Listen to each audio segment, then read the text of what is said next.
Hey, this is Matt. Tonight I'm going to be doing a sleep study to find out why I don't get a good night's sleep at night. They're going to test me for sleep apnea, see how bad I snore. My wife says that I snore a little bit. Actually, she says I don't really sleep at all, and that I'm just kind of up all night, a little bit conscious, like at any given time of the night. She can say something and I'll respond as if I was wide awake. Because apparently I'm a vampire and I don't sleep at all. It's basically just like a regular hotel room. You know, got a nice bed, better than mine.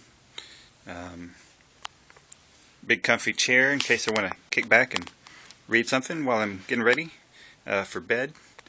TV if I want to chill out, watch a little Battlestar Galactica. Got a little view of, well, I don't know what we got out here. Let's see. Well, okay, it doesn't matter. But yeah, let's check this out. So, just in case I want to read something to put me to sleep, I got my So You Created a Wormhole book. And that's about it. I brought a pillow, but turns out I don't need one. Should have expected that they'd have pillows at a sleep center. Then I got the machines over here. I guess I'm going to be hooked up to this dude. What do we call this thing? The OmniLab Advanced Respironics. Okay, so I'm going to be hooked up to this, I guess. I don't really know just yet, but I'll keep you up to date on the electrodes and whatnot that they hook me up to. And then we got this guy right here. Looks like it's probably some kind of diagnostic machine. Well, let's see. Yeah, sure enough, the electrode control box. Okay, oh, and wow, check out all these wires they got over here going through.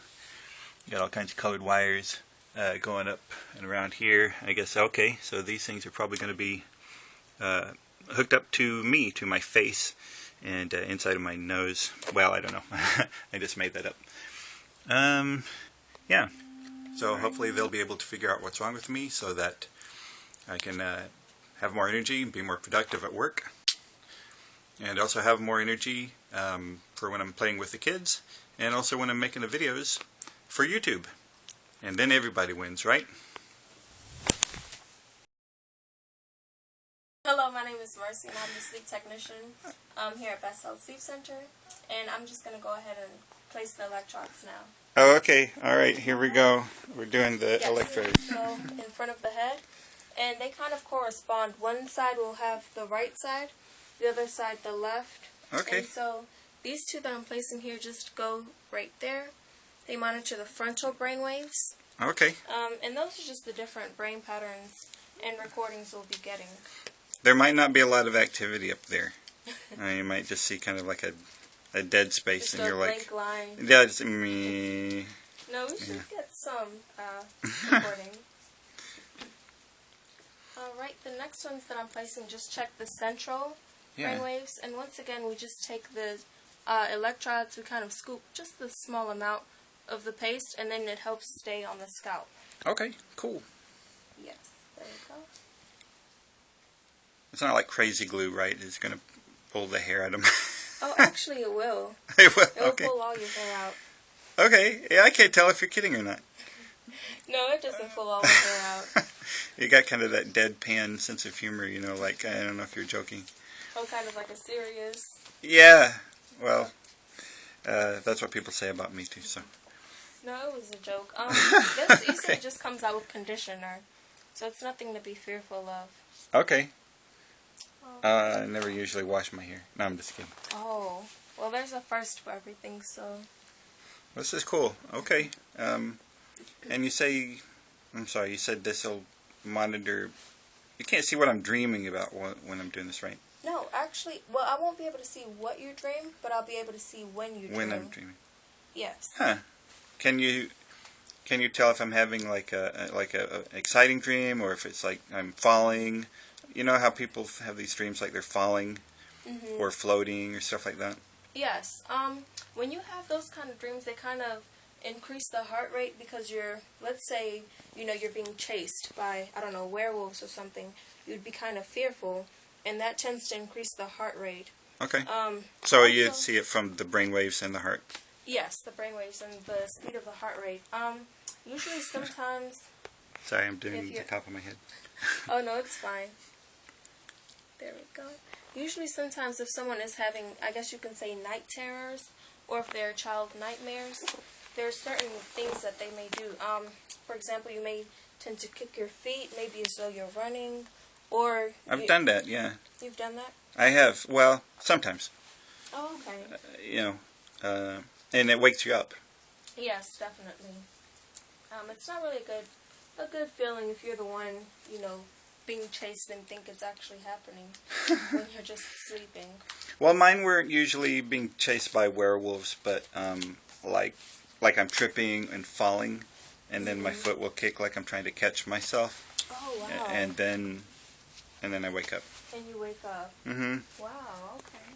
Although I did have a dream that I was being chased by a transformer one time. Oh, really? Yeah. And did you happen to remember most of it? Usually sometimes when people wake up, they don't remember any portion of their dream at all. I remember, so it's really stupid. I don't know if you watch Transformers. Yes. But there was one called Soundwave, okay. and he had this guy that he could eject out of his body, and it would turn into a tiger or some kind of cat thing. And that was the thing that I remember chasing me. Chasing you. Wow. And so, yeah. Not exactly night terrors, but but I remember. A little bit different. Yeah, well, I remember it, and then I remember Godzilla in one too. Oh, wow. And I was cornered on a water tower. Oh. He had me up on this water tower, and there's nothing I could do. So did you jump, or you kind of just made yourself wake up? I think I just woke up. I don't remember too much about that one, but oh, wow. So they're stupid. I don't have. Though. Sometimes some people dream of, let's say maybe you're having a stressful day. You tend to dream of your job. Maybe you have a project due.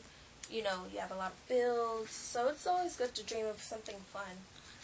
I don't ever dream of fun. I have had dreams where I thought I was at work, and then you wake up and go to work, and then it feels like, okay, I've been at work. Deja vu. Well, it's like I just never left work. It Oh, just wow. feels like, okay, I've been at work for 20 hours or something. When it's only been about 6 hours or something. Yeah, because it feels like you already did a full day's work, and now you're back at work. Again, yeah. So that's the worst kind. And it's not even, it's not scary. It's just really boring. Anyways, sorry. No, you're fine, no problem. So we're actually, believe it or not, halfway through as far as placing the electrodes. Wait, this is only halfway through? Yes, this is halfway through. You have a couple more to place. So basically now I'm just placing the 1020 paste on the gauze and kind of just pressing it on the head. Okay. If anything was to come off at night, I'll be able to tell which one came off, and I'll just come back in the room and place it for you again. Okay, yeah, these are probably all going to come off. That's insane. That is a lot more electrodes on my face than I normally have On a daily basis. on any given day. Wow. Usually a third of this. Well, it's cool though. Yes, definitely. Should just do maybe like one giant electrode with like 2 nose holes that you can breathe out of, and then yeah, that would be quicker. That's a new invention. We're actually working on that. So it's good that you can kind of see the future, Well, that's what I do. I think you're kidding again. I can't tell though. No, it's actually true. You can Google it. Oh yeah? I'm going to Google it after I charge my phone back up. Oh no. Yeah, I'm going to Google it now that you said. It's like a mask, like a onesie that you just put over your whole face. Mm-hmm. And we have different sizes actually. There's small, medium, large. You just purchase whichever one, and you just place it on. Hey, let me ask you this, because you seem like you're pretty into this stuff.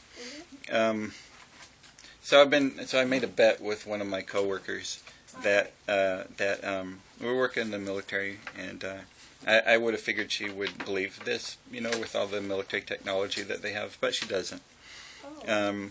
I said, they're working on this project of being able to, for folks on the battlefield, to read each other's kind of thoughts. You know, I mean, not sophisticatedly maybe, but, you know, some kind of simple stuff. Okay. You know, and like, okay, I'm thinking, I don't know, go left, and then the other person can understand. Actually, like telepathy almost? Yeah, well, kind of like telepathy, but digitally enhanced, you know. All it is really, it's all technology, you know. If you think this, you know, like let's say somebody that's missing an arm, but now they have a robot arm, Oh, wow. and they can control it with their mind. Now, that stuff, that's medical, that's already out there. So I said it's not really that far-fetched to think that there's this other technology. You know, it's just thinking of your brain waves, and if you can figure out what is this brainwave saying, it's saying go left or go right or stop or whatever, something really basic. And then the other person has a transmitter. They should be able to pick it up. Pick it up for you, definitely. She doesn't buy into it. And I said this is going to be common within 15 years. 15 years, yeah, you never know. And she's like, You never know. Well, I was just curious, yeah. Because, I mean, here I am sitting with the stuff that actually is going to read the brainwaves. My brainwaves. Yeah. Yeah, so technology definitely does advance tremendously, actually. This one here is just going to go right on the nostrils a little bit. Oh, it's going to tickle. Yes, and we just place this right behind the ear. Okay. So this portion in the back here, it does adjust. Oh, okay. So it's kind of just like this. We don't want it too tight. Is this fine? Yeah, it's fine. That's yeah, good? it's not bothering me. Okay. Well, it's And not bothering me that much. And that curvy part you see kind of hanging like that, you can bend it. Okay. Maybe it's poking your lip or your cheek. You can just move it around like this. Okay. I will So it's just a little fun. put it down so that I can... And I'll be back. I'm going to get the belts that we're going to place on the chest and the abdomen. The belt? Okay. Yeah. Okay. All done now. Those are all the electrodes. Okay. The last two we just placed were the belts, one on the chest, Yeah. the other on the abdomen. Okay. And that basically just checks the position you sleep in. Oh, okay. Usually, we recommend you sleep either on the back or the side. Okay? Okay. As long as you're not on your stomach. The back is the worst, but if you tend to sleep on your side, it's okay. And this last one here, Okay. the pulse oximeter, finger probe just goes right on your finger, and it's going to monitor your heart rate. Okay. Okay? All right, cool. So you're Well, all thanks, set. Mercy. Okay. You're welcome. No problem. All right. See you guys in 6 Good hours, morning. 7 hours, something like that. At 5 a.m. 5 a.m. I'm getting up at 5 a.m. All And right. you can film us removing the electrodes if you want. Okay. All right. Cool. Okay. Well, this was a very comfortable bed, but I had a very bad night's sleep, which I guess is good, at least for this study, because what they were trying to diagnose is whether or not I actually do have sleep apnea or not.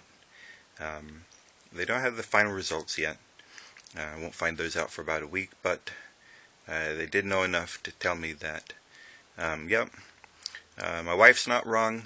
I actually do have a sleep problem, and they want to schedule me for what they call a CPAP test. So the CPAP is like this mask thing that you have to wear over your face, and that's the thing that's hooked up to the rebreather. I don't know if you can see it. I can definitely feel it. There's that goo from the electrodes still kind of stuck. Ugh, okay, I just found a big blob of goo. Feels too much like that movie Something About Mary. But anyway, so I have these big splotches of goo in my hair, which will make it a lot of fun when I go out to Starbucks to get some coffee to help me for the drive home, because they're going to be looking at this, and they're all over the back of my head too. Yeah, that's going to be fun to explain. I guess I can just ignore it and pretend that there's nothing there, and know that people are silently judging me from afar, which is something that I'm used to in any case. Go back in a few days for the part 2. That's the part where you actually wear a mask. So I'll get back in touch with you guys on video, let you know how that goes. Alright, till then, adios.